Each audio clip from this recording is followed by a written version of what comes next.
I'm having a really interesting talk with I will actually say like a close friend because we share a lot of things like from the past. And I'm very glad to be with him, with actually the director and talent acquisition from Skydance Animation, Ariel. So what I say about clothes, because we had some similar experience when we were starting into this industry. We had a nice chat a few days ago. So I'd like you to introduce yourself and we can share the story again. Yeah. My name is Ariel Goldberg. I am one of the two directors of talent acquisition at Skydance Animation. I have been at Skydance for the last 5 years in this role. Before that, I ran recruitment for Nickelodeon Animation Studio. I started as a recruiting coordinator at Disney Interactive in their games division. But I actually started my career in animation as a traditional animator and a character designer, mostly doing character design for animation and games. So that's who I am. Oh, that's very well. Like I mentioned, like for games, uh, I'm very happy that you're having like a you're actually like a talent acquisition at a studio where you actually know the background of the artist and everything, like you know how to model, because I have never like met somebody with that kind of such an experience in Mm. the background, because when somebody is an HR, it's like more like a corporate stuff, but now you're more personal with the people that are applying there. So that's why we can kick off by how like the very beginning. Yeah, uh, sure. how did you start it like with 3D? Yeah. So it's I grew up drawing from a very young age. I demonstrated a talent for drawing, and my mother is a professional artist, and she comes from St. Petersburg, Russia, where she studied art. And so she wanted me to have a very proper academic, structured education in art. So outside of my normal school, she sent me to an art school that was run by a woman who had finished the same academy that my mother had attended in St. Petersburg. And it was that very European approach, that very academic Renaissance approach to art. And I really benefited from it. Of course, at the time I was a kid, I would have rather been doing some other things perhaps on my weekends and after school. No, she was a wonderful woman, wonderful teacher. So I had uh, this art education. And I was also growing up at a time when, the classic Disney movies were being released on video cassette and then later on DVD. And the Disney Renaissance was starting, and The Simpsons was coming out, and Nickelodeon was starting. And so it was this very exciting time to be a kid who could draw. And I really knew that I wanted to go into animation. However, life is interesting, and around seventh or eighth grade, and then especially into high school, I became obsessed with acting. And so I sort of switched my Wow. creative side. I went into theater. I did a lot of theater, both in school and outside of school, while still pursuing art education as well. And then after high school, I ended up applying to auditioning for and being accepted at the UCLA School of Theater, Film and Television, as an acting major. And so I actually pursued a degree in acting. I graduated. That's what brought me down to Los Angeles from San Francisco. I I completed my degree in 2007, and my career was just starting. And then in October of 2007, the Writers Guild had a big strike, and so all of production was put on hold.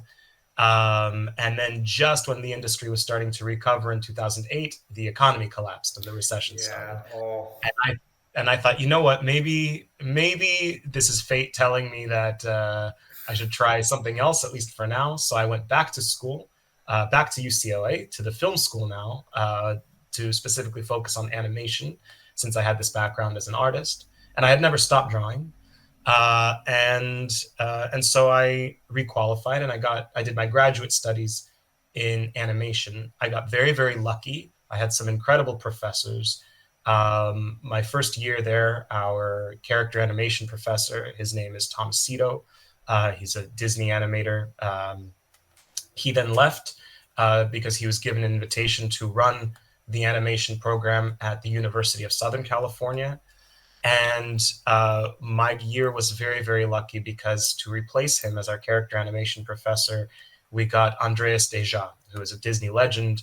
He is the animator who animated Hercules, Jafar, Scar, Gaston, King Triton, and a number of Amazing other, titles. Yeah. yeah, a number of other roles.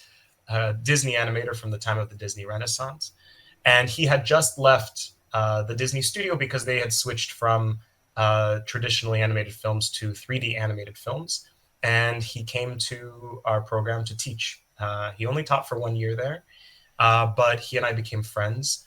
And as a result, he gave me one of my first opportunities, which was to work on a personal project that he was developing at the time, called Mushka. Interestingly enough, my background is from Russia, and the project was set in Siberia in the 1970s. So I was hired on to do historical research and costume design It was a for that. destiny.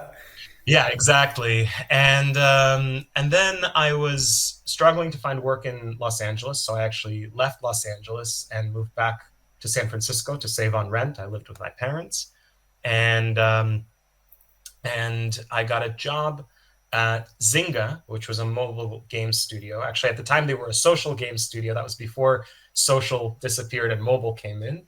And I was working on games such as Farmville and an offshoot of Farmville, which was called Castleville, as a character designer and concept artist. Um, I At that time I realized that the actor in me was very extroverted, and as much as I loved making the art, the job day to day was very lonely for me, and it's a solitary job sometimes, and I wanted something that touched on the art, but that also dealt with people. And I expressed this interest to a recruiter named Allison Mann, who said she would consider it, but she ended up leaving the company, and so I thought nothing of it. Sometime later, I was affected by a layoff, which might happen in everyone's career, and it really sucks. But what can you do? You have to put one foot in front of the other. And And this all of a year sudden, was where? this was in 2012. 20, this was in 2013.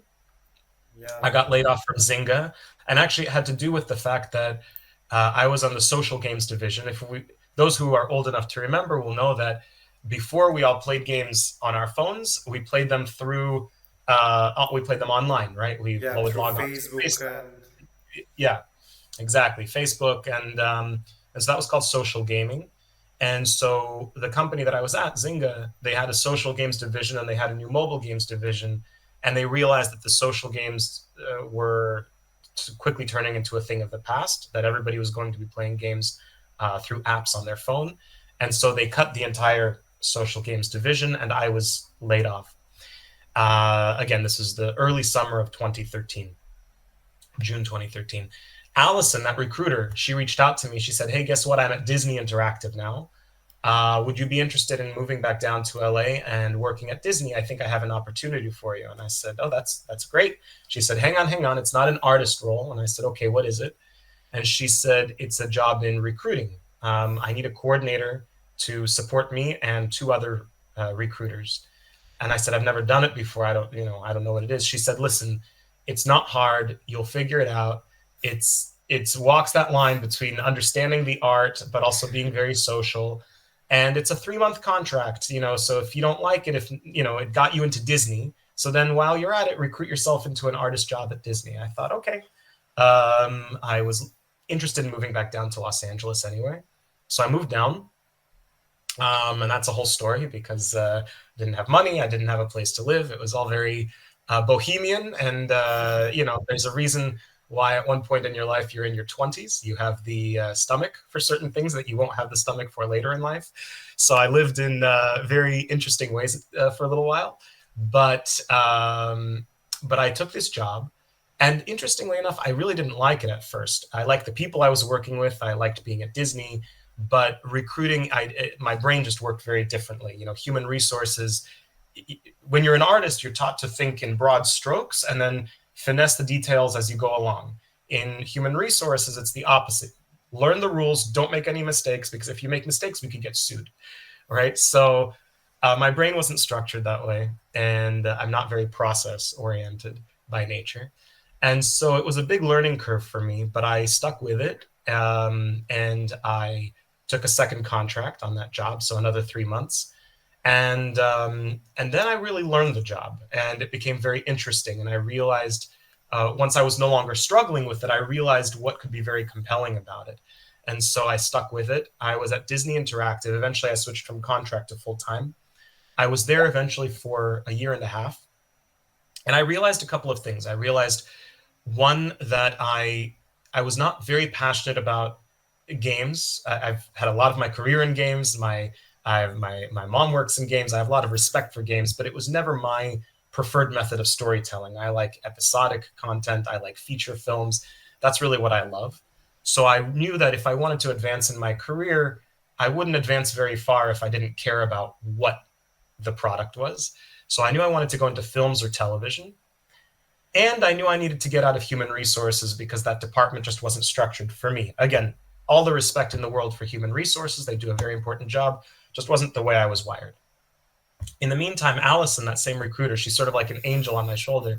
She left the company and she started running recruitment at Paramount Animation. Oh, And Paramount is the sister company to Nickelodeon. And she knew that Nickelodeon had been without a recruiter for about 6 months at that point. And so she recommended me, and they interviewed me. And even though I had only been a recruiting coordinator for a year and a half, I came with a good recommendation. And I guess I did pretty well in the interview. And so they hired me to run recruitment for them. And I got both of the things that I wanted. I was now out of games and I was in television animation. And at Nickelodeon, recruitment, at least at that time, it did not report into human resources, it reported into production, which makes sense if you think about it, because the job of the producer, I mean, the producer has many jobs, but one of his or her jobs is to make sure that the production that they're running is staffed. And the recruiter is sort of that arm of the producer. So it made sense that I was, of course, I'll always have a relationship with human resources and I'll always have a relationship with the legal department. But since then, I ran recruitment at Nickelodeon. Again, I had only been a coordinator, so there was a lot to learn. And it was a little bit of sink or swim mentality, but I hung on there for 4.5, 4 2/3 years approximately. And then I got an invitation to interview for the director of talent acquisition position at Skydance Animation. So I had been in games, now I had been in television. Now this was a chance for me to try feature films and again report into production. And so I took that job just over 5 years ago, and I've been doing that since. And Skydance, when I joined Skydance Animation, I was the 65th or 67th person at the company, and now we are more than 1,000 people. So it's been a very, very busy time. that's at the very beginning. Wow. Yeah. My focus, of course, is art. That's what I know. That's what I love. I love character design, visual development, storyboards. But throughout my career, I've had to learn the whole. When I say I was running recruitment at Nickelodeon, it's a fancy way of saying that for the first 3.5 years, I was the only person there.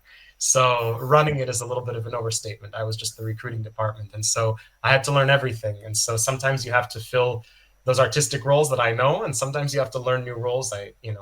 When I joined Skydance, my first two jobs were in the finance department. Since then, I've worked on a lot of engineering roles, editorial roles. And so, yeah, it's, life is about learning and it's about being curious. And so it's been an adventure. My career has been and maybe this will be, I don't know, I don't want to overstate it, but maybe it'll be inspiring to somebody, because not every career has to be a straight line from A Success.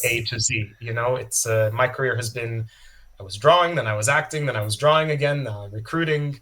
Who knows what's next? It's fun to have the mystery.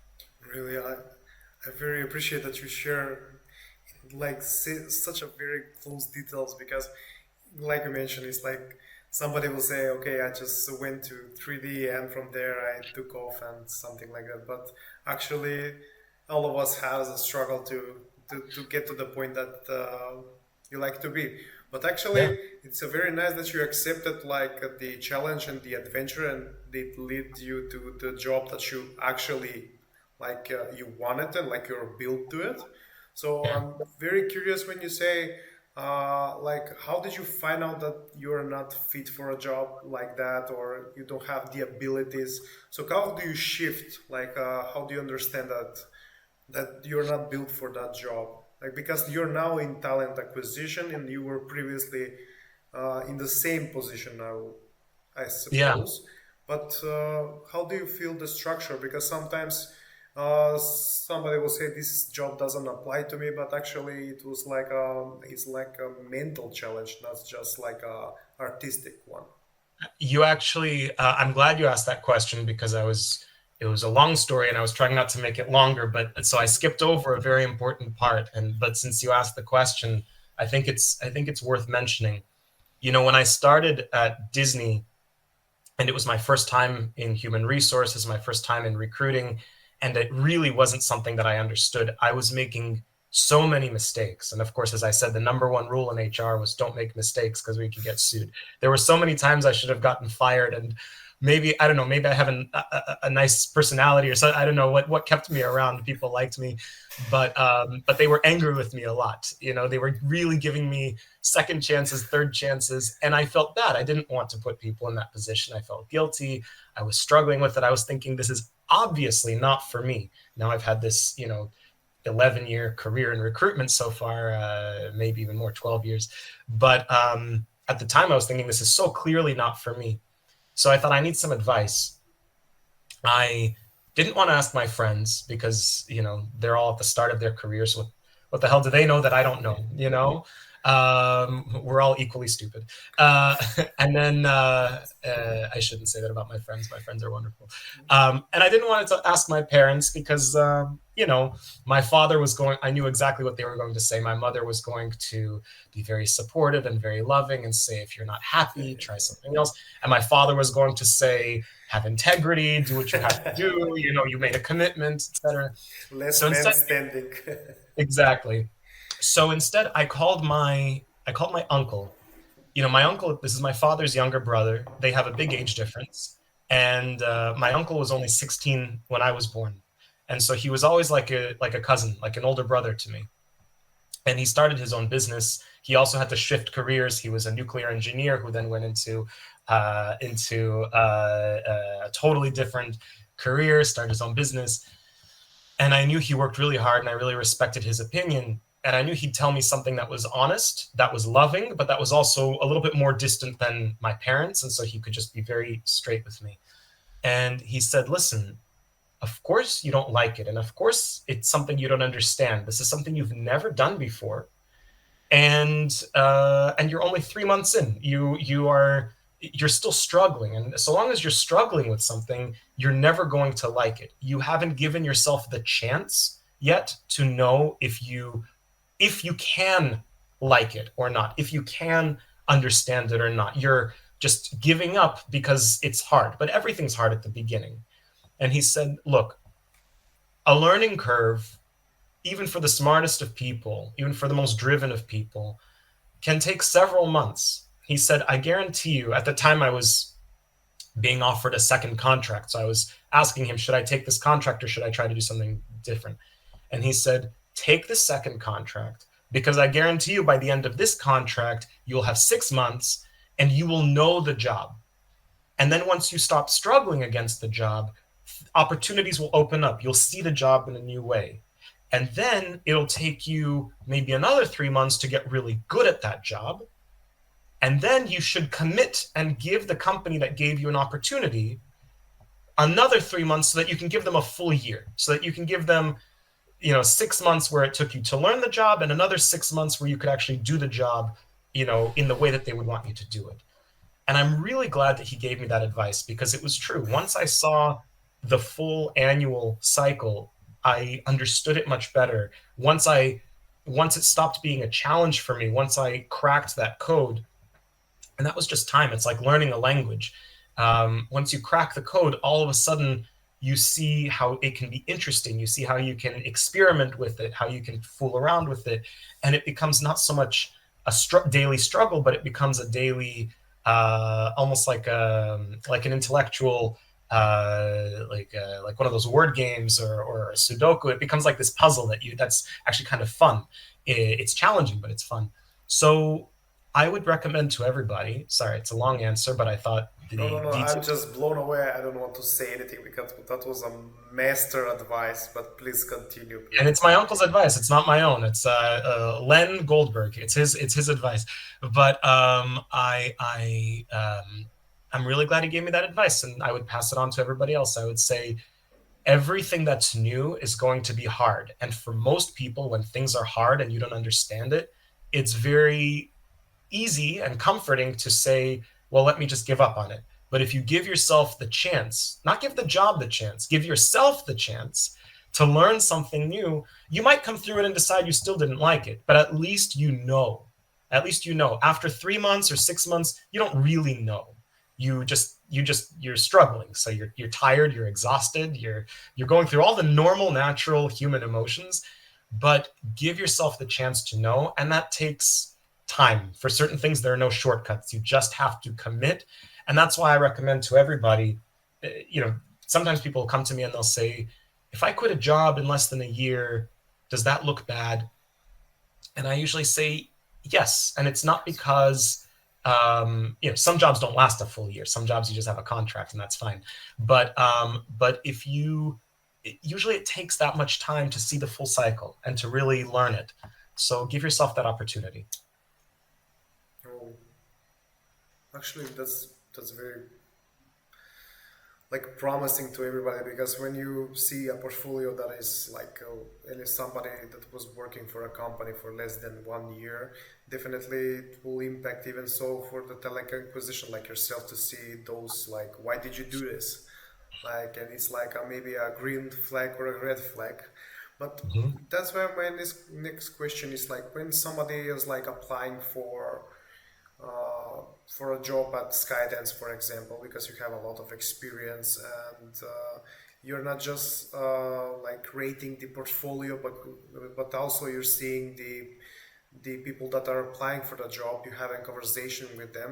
So, what will advice? Let's start with what will advice will you give them for the portfolios, and afterwards in for the personality. So mostly we covered some parts of the personality that you should give yourself 1 year and everything else.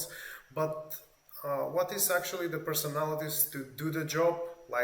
Work with the directors or the senior management there, so they can.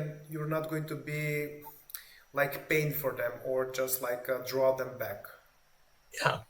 Listen, there isn't one type of person that you have to be. People are different. Some people, I'm very extroverted. Some people are very introverted. Some people are very process driven, and some people are more people driven. And when we're hiring for a team, we don't need you, don't worry that you have the wrong personality, right? We're looking for on our team to have a mix. I don't want everybody to be an extrovert. I mean, there's nothing wrong with if everybody is, but it can be a lot of people who are always looking for attention, who can never shut up. I know I can never shut up. I talk too much. And sometimes it's good to have some people that are just more analytical, that are taking the notes, that are process oriented. So you can have different types of personalities, but I would say, you know, the main thing is people want to know that you are committed, um, that you're going to be easy to work with, meaning that the conversation, when people are talking to you, that the answers will, if they have questions, that you'll have answers, or if you don't have answers, that you'll figure out how to get those answers. And they want to know that you're serious about your work. You don't always have to be serious about yourself, but you should be serious about your work. And so I think the best way to communicate that when you're being interviewed is by answering questions directly. You don't have be natural in an interview. It's hard to do, but don't don't go into an interview with every answer prepared, because then it will seem like you're on a script, and then I'll feel like I'm talking to some kind of robot, to some kind of AI, and I want to feel like I'm talking to a human being. So um, when people ask you a lot of times in interviews, you'll be asked hypothetical questions, and what I mean by that is the question will be posed something along the lines of, in this situation, in this hypothetical situation, if this problem arises, how might you resolve this problem? Don't answer a hypothetical question with a hypothetical answer. Don't say, well, in that situation, maybe I would do this. Because even if you give a good answer, maybe you're just good at making things up. Maybe you're just a good actor. But the thing that will make me more confident as a recruiter is if you say to me, I haven't had that exact situation, but I've had something similar. So here's how I handled that situation. And based on that, that's how I would handle the situation you're describing. That way I know that you're not just making something up on the fly. You're not just is it all right if I use a bad word? You're not just a bullshit artist, you actually have that experience. Be the best way to stay. One of the main problems that we have in interviews is we get nervous, and we are nervous that when we appear nervous, that people will judge us for it, and that makes us even more nervous, and that becomes this whole spiral. You're nervous about the interview, then you're nervous about being nervous, then you're nervous about that, and it becomes worse and worse and worse. The best way is to distract yourself, and the way to distract yourself is to come into an interview and say, I'm going to listen very attentively to what the recruiter or the hiring manager is telling me. And based on what that person is telling me, I am going to come up with one or two or three questions that I didn't. You should always come into an interview with a few questions ready to go. It's good when somebody says, do you have any questions, to say, yes, I do. That sounds like you're prepared. But it's also good to say to pose yourself the challenge. In this interview, I'm going to come up with 3 new questions that I didn't come into the room with. What that forces you to do is it forces you to listen, actively listen. And when you're actively listening, when you're paying attention, you're not leaving enough room. You can either listen or you can be nervous. You don't have enough room in your brain for both. So if you give yourself the challenge of actively listening, and the best way to do that is to give yourself a goal for listening, and the goal can be anything. For me, it helps to say, I'm going to listen, and based on what I hear, I'll come up with new questions. And you distract yourself from being nervous. But the main thing is, even if you do become nervous, don't stress about there's so much else to stress about. Don't stress about being nervous, because nobody who is interviewing you is going to be shocked that you are nervous. We all got our jobs by going through interviews ourselves. We all know that an interview is the least natural way for 2 human beings to interact with each other. And so we were nervous when we were interviewed, and we are not going to be surprised or critical if you're nervous. If you get nervous, just say, you know what? I think I'm a little more nervous than I expected. You can own it and say, do you mind repeating that question? And if the person might say, yeah, sure, no problem. Or the person might say, no, it's okay. I've got what I need. Let's move on to the next question. And I get even more nervous now. Some recruiters, some hiring managers may be a little bit more aggressive in an interview. Don't overthink that, because they maybe only have 30 minutes with you, and they have a responsibility to hire somebody who can do the job competently. And if they're only making you comfortable, you may be totally honest, but some people, when they're very comfortable, they might lie, because they're trying to make themselves look good. And so sometimes the surest way to keep somebody honest is to keep that person a little bit on edge. And so being a little bit more aggressive, that's not really my style. I'm pretty friendly in interviews, I think. But some people are more aggressive, and I think that's a good tactic too. I think it's good to have a mix of both, because somebody needs to push the candidate out of their comfort zone to keep them honest. Because if I'm the hiring manager, I have 30 minutes to figure out, can you do this job or can't you? And if I hire you and I made the wrong call, that's my fault. So I need to, it's not personal. Some people are jerks, but it's good to understand what is the difference between somebody who's a real bad person and maybe you don't want to work for him, and somebody who's just being a little bit aggressive in the interview because they're trying to keep you honest. So that's in terms of personality. I think so long as you can stay natural, be okay if you're a little bit nervous, come up with some good questions.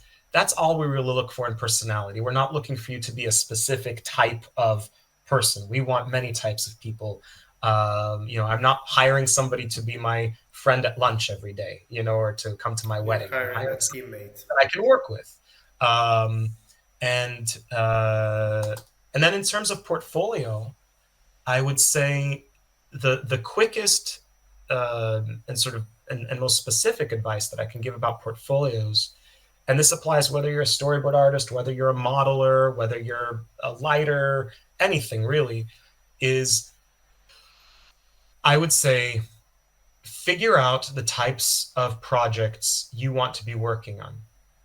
What I mean is think about if there was a movie or a series or a game that you really loved from the last 2 or 3 or 4 years. Don't go too much further into the past because then the skill set starts to technology advances very quickly, the styles change very quickly. So something from 10 years ago may not be a relevant point of reference anymore.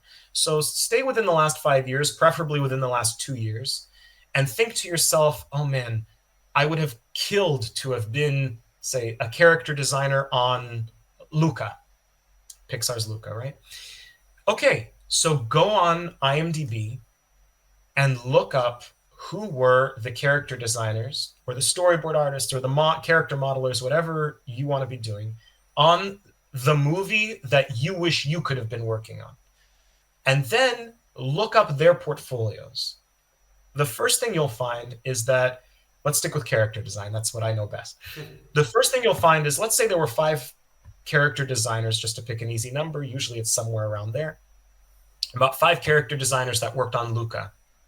The first thing you're going to see is that each of those character designers has a very unique style. They're not exactly like one another. And that should be very hopeful, because there's this idea that there's a certain type of Disney artist, or there's a certain type of Pixar artist, or a certain type of DreamWorks artist. That's not true. We're not looking for one type of artist. We're looking for an art team that has a well-rounded skill set. So you can have your own voice, you can have your own style, your own vision as an artist. But think of it like an onion. You have to peel the layers away. So the first challenge is to show yourself, okay, these are the 5 character designers that are doing the job I want to do, character design, on the type of project I want to be doing it on, a Pixar film like Luca. But then you have to think to yourself, okay, they're all different. That's great. That they can be themselves, which means I can be myself. But maybe 300 people applied for this job, and these 5 got this job. So clearly they have something in common. If it's not their visual style, but there must be something that they have that makes them right for this project. So then you start thinking about it, or for this studio. So you start thinking about it and you say, okay, they all have a certain measure of excellence. They have, all of their drawings are very appealing. The anatomy never falls apart. It's not like they have some drawings where the anatomy is good and some drawings where the anatomy sucks. They have a consistency of quality. This artist is really good at sketches. This artist is really good at rendering. Okay, so maybe this team, when they're hiring teams for Pixar, maybe they need one person on the team who's really good at blue sky ideas, and they need one person on the team who's better at rendering. They need one person who's really good at putting the characters on model and making them volumetric, right? So then you start to think, okay, they're looking for a blue sky rough sketch kind of artist. They're looking for a renderer. They're looking for somebody who understands the 3D of it. Which one of those am I, right? And so start really studying the portfolios of the people that are doing the job that you want to be doing on the projects that you want to be working on. And I want to clarify, that doesn't mean that you should be copying their work. I mean, we all copy artists' work. That's how we learn. Thanks But for that shouldn't saying go, that. yeah, but that shouldn't go into your portfolio. I also don't recommend including too much fan art in your portfolio Right? unless your fan art is so. I'm sorry. Why is that? So I'll tell you. Let's say you love to draw. I was at Nickelodeon, so let's use an example I know. I've seen a lot of portfolios where people would come to interview at Nickelodeon, and and a lot of them would have SpongeBob SquarePants in their portfolio. The thing is, SpongeBob SquarePants is a character that looks very simple, but to get him exactly right, every character designer that's hired onto SpongeBob SquarePants goes through intensive training because that character has to be exactly right. And so it's the sort of training that you won't have until you are hired onto that show. And so no matter how good you are, as soon as I see SpongeBob SquarePants, I see all the mistakes that you made. Now, that doesn't mean that you're a bad artist, but what it does mean, and it doesn't mean that you made those mistakes on purpose, there was no chance for you not to make those mistakes. And it's the same with Ariel the Little Mermaid or Aladdin or any other Disney character, right? Whenever you're copying these characters, there are certain rules and principles that you just didn't have the chance to learn. So what you're doing by showing me this artwork is you are inviting me to find the things that are wrong with it.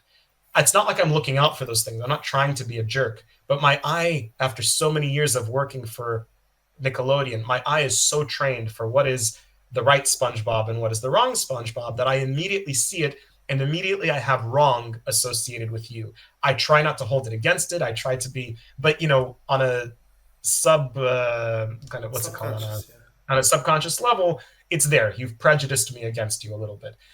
So if you're doing fan art, my recommendation would be to take it so far into your own style that it's not actually in competition with the original. That would be my advice for fan art.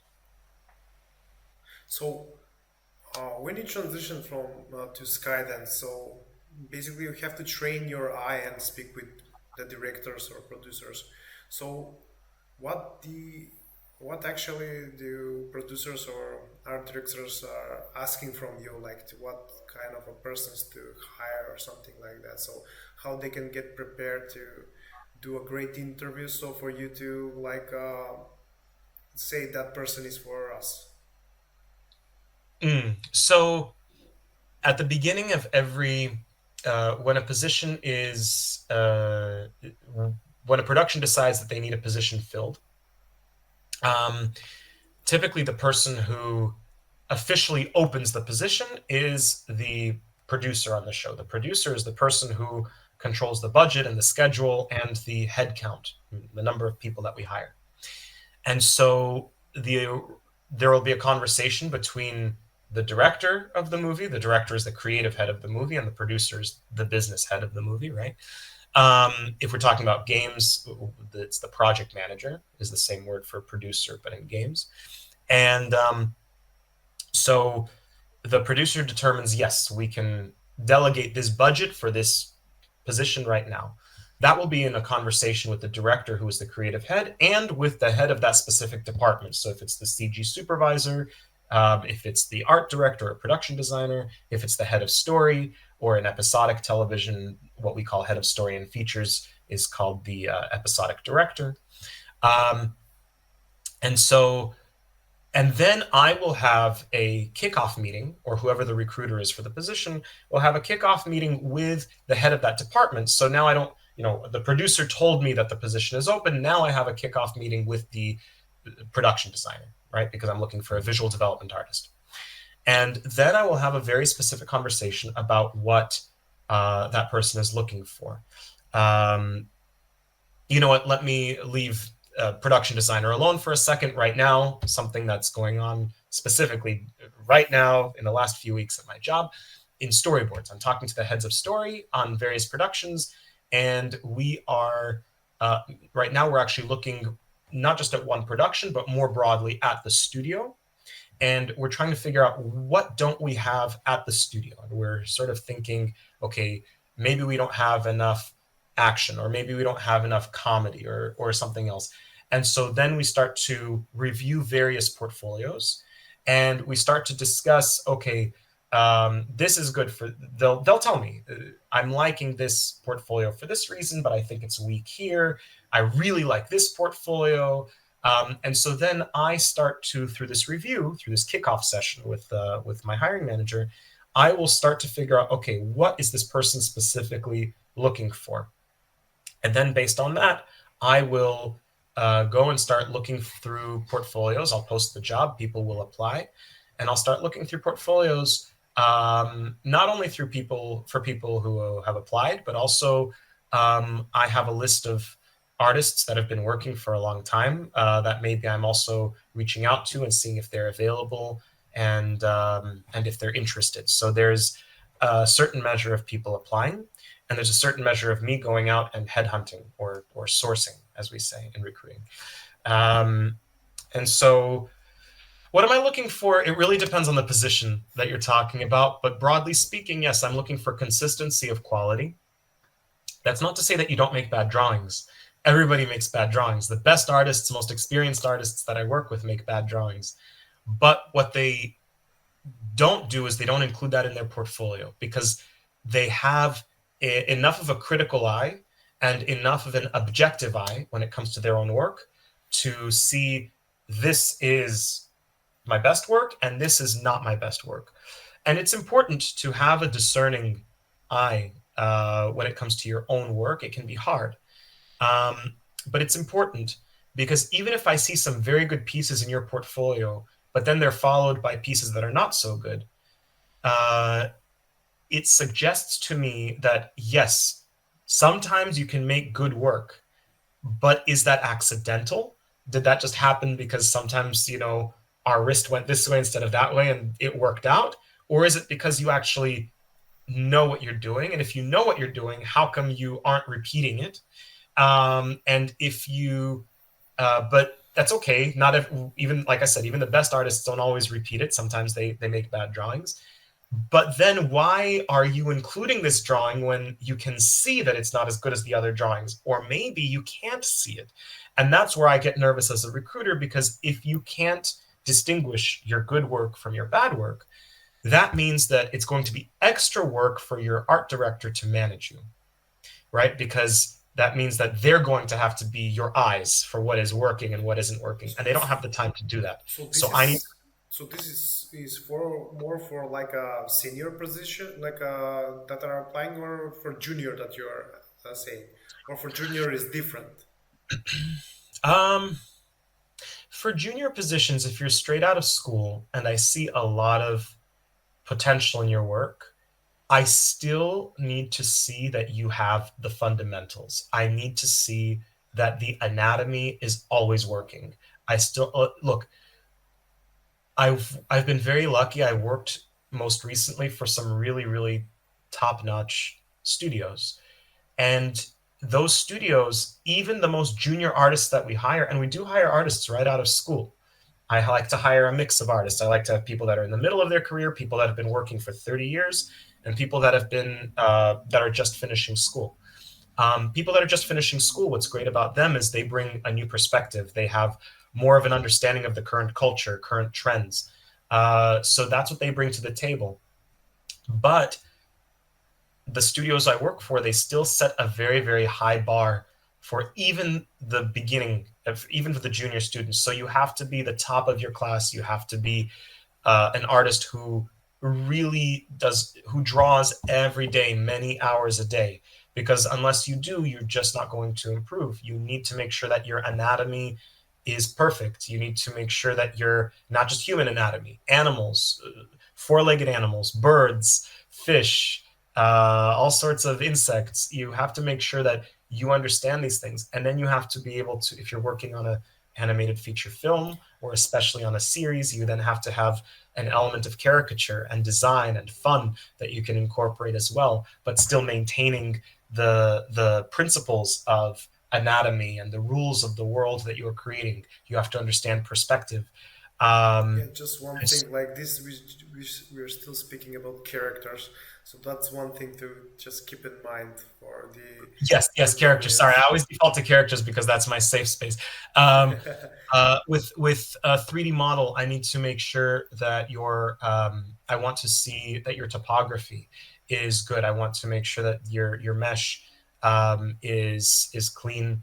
I want to see how your mesh, so if you're showing me a 3D model, the best way to show it is to render out a little movie file and have your model, if it's a character, on some sort of turntable, and turn it maybe a couple of times. If you have some color or shade or whatever on it, that's fine. But then you also want to eliminate that and just show me um, the mesh so that I can see, okay, how are you handling the mesh around the muzzle and around the eyes?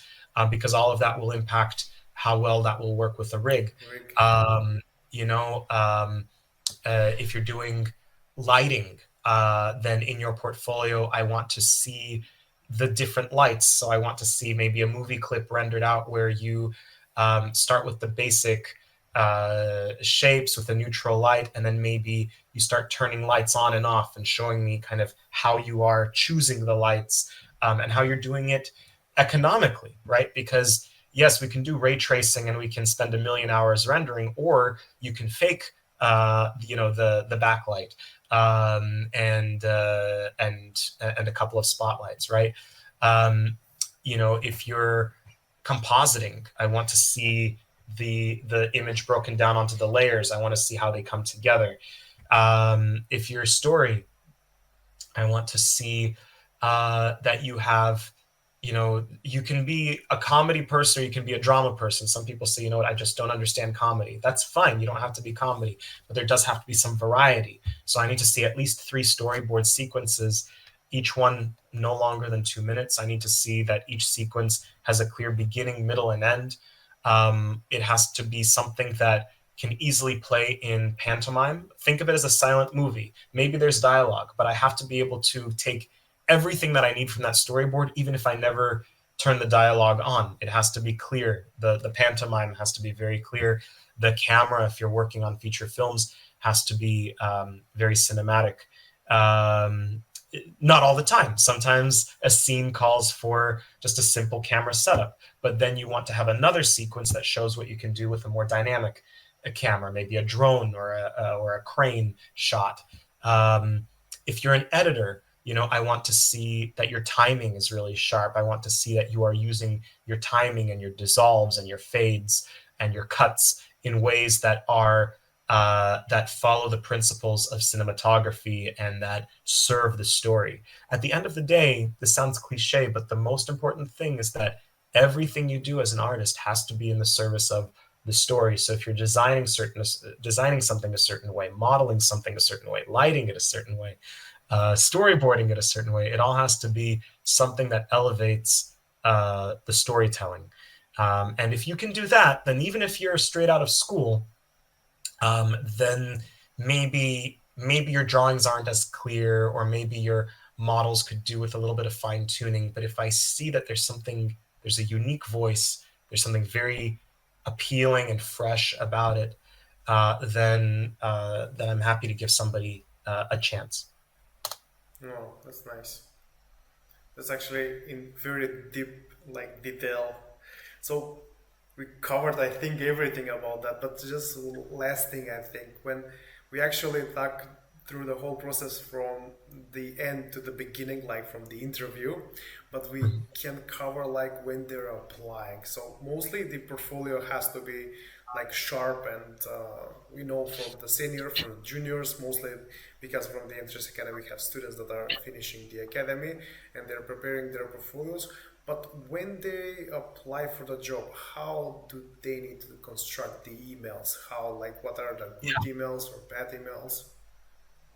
So first of all, when you apply, I recommend that when you go through an online application on a company's website, you found a job that's interesting, you applied, you submitted your portfolio, you submitted your CV, you clicked submit, and now you feel like that's it. You've brought your sacrifice to the temple of I Zeus, was and thinking that's at it. the beginning like that. Yeah, it's and now it's up to the fates, right? So not exactly. You mentioned emails. It's very, very actually crucial to follow up with an email. Let me demystify a little bit what happens on the reverse end. On the reverse end, we recruiters, we work with a system that we call an ATS, applicant tracking system, or applicant tracking software, ATS. And what that means is that on your end, you see our website, you see the job, you apply, you go through all the steps, you click send. On my end, when I go into the ATS, I see lists of names. I open up the specific position, character design, storyboard, edit, etc. And I see lists and lists of names. It could be 10 names, it could be 400 names. And I have to start somewhere. I'll just, go start looking through them.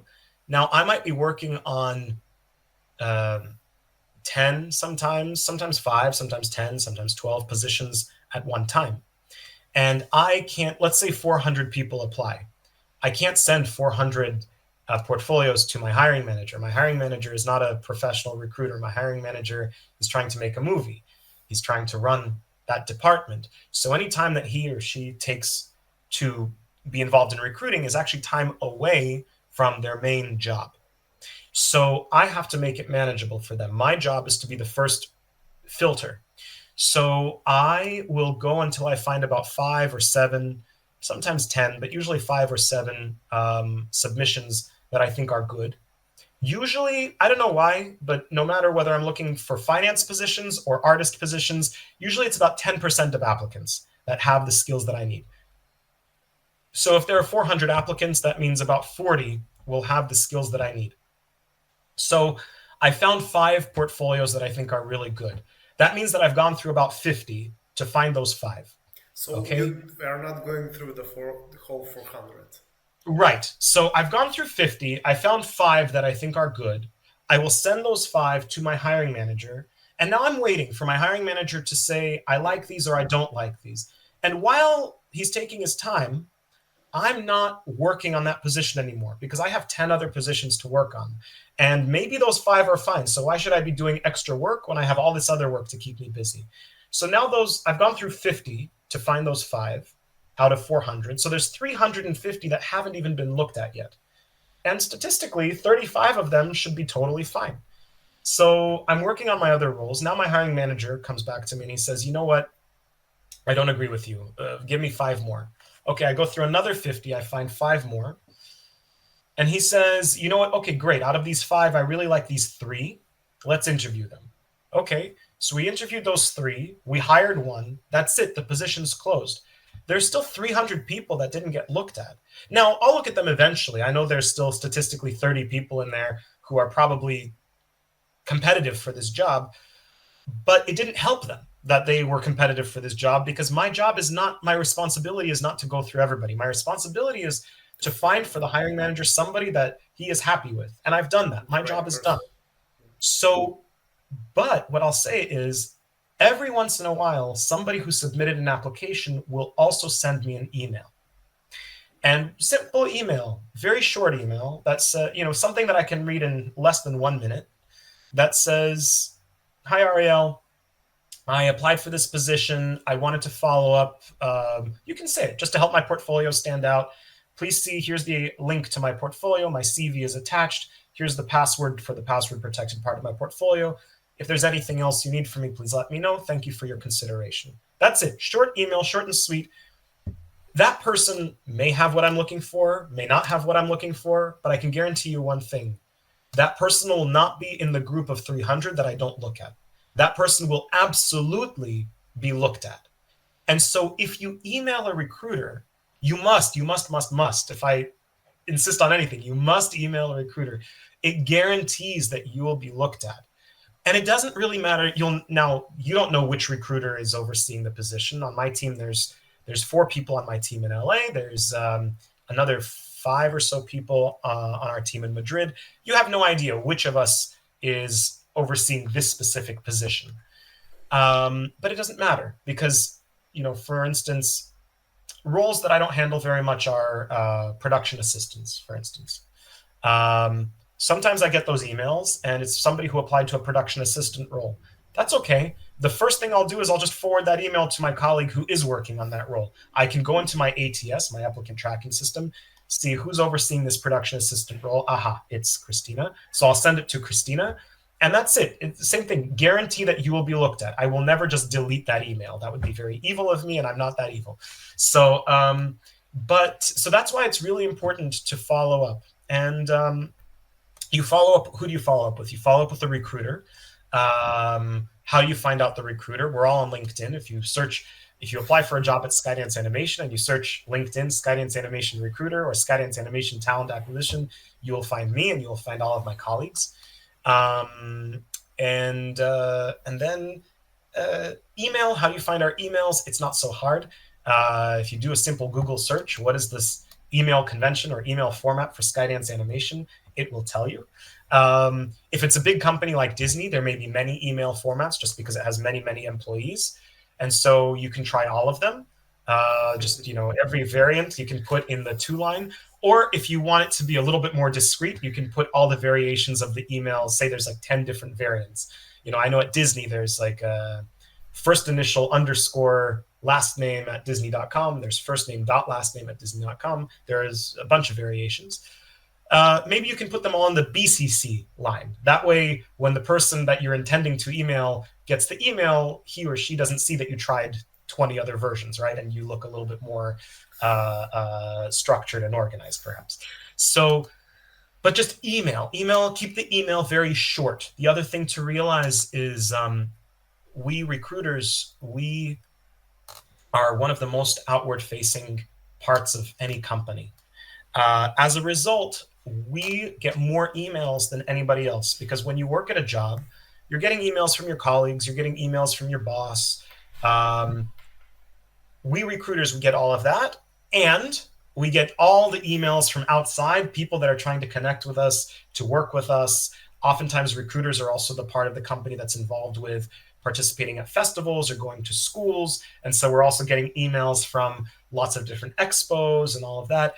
And so it's quite possible that the recruiter that you're emailing, I'll speak from personal experience, that maybe he is or she is receiving 20 or 30 emails every hour. So it's a lot of That's a emails. And lot. we have a whole job to do that's not even answering emails. Answering emails is what we do when the day is done. Now I have to go through all the emails that came in. So 8 hours a day, multiply that by 20 emails. Some of them I've been getting through during the day, but most of them I'm going to leave for the end of the day. I'll tell you right now, I can look. I am 469 emails behind right now. So I have a lot of catching up to do. So emails that are very long are very hard for me to answer because there's just not enough time. And at the end of the day, so it's 5 o'clock in the afternoon, 6 o'clock in the evening. Maybe I'll take another hour and a half to answer emails. Now it's 7 o'clock, 7:30. At a certain point, I get to love myself a little bit too. And I draw a line and I say, now I have my own life. So I get behind in my emails. If you send an email and keep it very short, again, something I can read, I'm not going to give a word count, but something that I can read in 30 seconds to 1 minute. Don't ask 10 questions. Don't even ask 2 questions. Just ask one question. And I'll answer your question if I can. But it's easier for me if you just ask the one question. And then you can follow up with another question if you have it. And we'll start this volley of emails going back and forth. And it'll be much easier for me to answer one question at a time than to open up an email that reads like a novel and that has, Like a 50 book. questions. Yeah, exactly. It's not possible. We are only flesh and blood. We are limited. Maybe one day all of our jobs will be replaced by AI and they'll answer all your emails right away. We're not there yet. So in the meantime, I would say now you understand what kind of who is working and how that person is working on the other end of your email. And so that should help you understand if you were this busy, right? What kind of email would you like to receive? Probably something very direct, polite, of course, but direct. And maybe just one question. Maybe if you really can't help yourself, 2 questions, but that's the limit. Oh, I'm very happy that you shared this because I know that somebody will say that definitely like we answer all of our emails and like have the sweet story, I will say it. But thank you for sharing because before I definitely know that somebody didn't know this because they will ask like a long email and will say this is like more professional, and that's why thank you very much for sharing that part because it's very crucial to people that are Of course. starting to apply. Maybe those who are seniors already know this, but those are when they're starting out they don't know about these sort of things. So Nobody should feel bad about not knowing this. Everything that I'm talking about are things that I had no idea about when I was applying for jobs as an artist. These are only things that started to click for me, that started to connect for me once I became a recruiter. And now that I know it, it seems obvious, but it's just certain things you don't think about. If it's not part of your experience, you don't think about it. And so it just helps to always think, okay, there's somebody receiving this. How can I make it as easy as possible for somebody to receive this and to give me what I need? What can I do for that person to make it easy and welcome for that person to give me what I need, right? So that's always when you make it easy for somebody else, that's when you are more likely to benefit from it. that's very nice. So when, like for example, like applying for a job, they can find you on LinkedIn, they can find the job offer, but I know this industry is more also with networking, also other industries as well. But when you're going to conferences, does that benefit you? So how do you Yeah. approach that? First of all, you can always cold email a recruiter. You don't need a conference and you don't need a job to justify emailing a recruiter. You can always start a relationship. You can always send a cold email, and I'll get to it when I have the time. You're always welcome if it's been more than a week or 2 weeks to follow up with a reminder. But yes, there are expos and film festivals and conferences that go on around the year in different countries and different parts of the world. Recruiters, we especially the recruiters from major studios, we will often travel to one of our big festivals that we go to every year in Europe is the Annecy Animation Festival. Because we have a division that's in Madrid, we have recruiters that are also going to animation festivals in France and in Spain and in the UK and in other parts of Europe as well, in Germany. So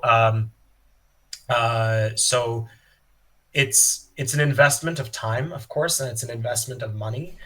But the thing is, if it's if you look at the people who have succeeded, most of them have invested in their success, and that requires some degree of sacrifice. And that's not to deny or forget that it's hard for you. It's hard for everybody at the beginning. Most people at the beginning don't have a lot of resources, so you have to.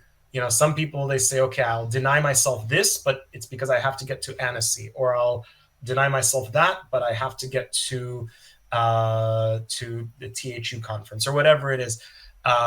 It's or maybe there's a virtual option for the conference, or maybe you really just can't afford it. That's and then you just cold email a recruiter and start the relationship that way. Persistence is good. You have to know how to be polite and professional, but we respect persistence if it's polite and if it's professional and if it's not entitled. We recruiters, we really respect it.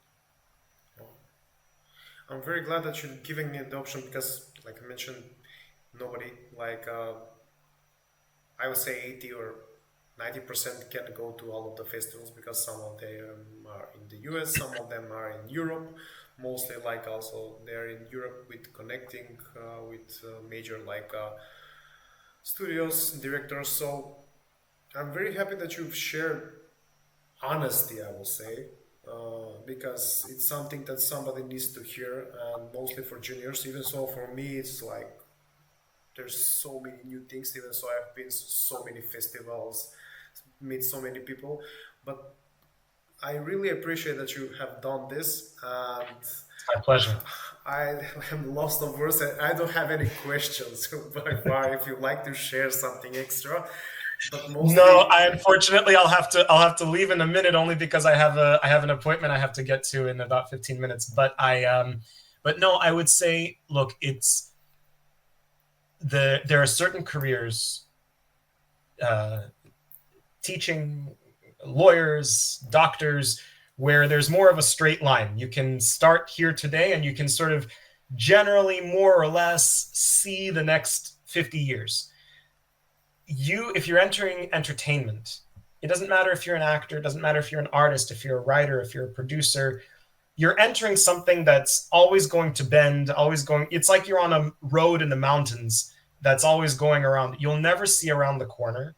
And you have to prepare as best as you can prepare. And then you have to just enjoy the adventure. Part of adventure is a little bit of suffering. There's no, think of an adventure that you've ever seen in a book or in a movie that didn't involve the protagonist suffering, right? There's always a little bit of struggle. And that's okay. You learn a lot about yourself. It makes for an interesting life, and it's if you want something, predictable, there are much easier, much more stable things you could be doing that are predictable. But if you're signing up for this profession, this industry, be ready for an adventure and get into the mindset that you will enjoy the adventure. Get into the mindset that adventure oftentimes comes with equal parts struggle and success, sometimes more struggle than success. But that's okay. That's part of the journey, and at the end of it you'll have a story to tell, and you'll have a really interesting story to tell, more interesting than some of the people that chose the more stable path. And at the end of the day, you're going into this industry to be a storyteller in some way, shape, or form. So why not make an interesting story for your own life as well in the Perfect. process? That's a very good motivational end speech. So I'm very happy that we have done this and being on this podcast, and I'm very happy that uh, many people will find this useful for sure. And thank you for joining at the M3DS Academy podcast. Stefan, thank you so much for having me. It's such a pleasure, and please have me back anytime. Perfect. Thank you. Bye.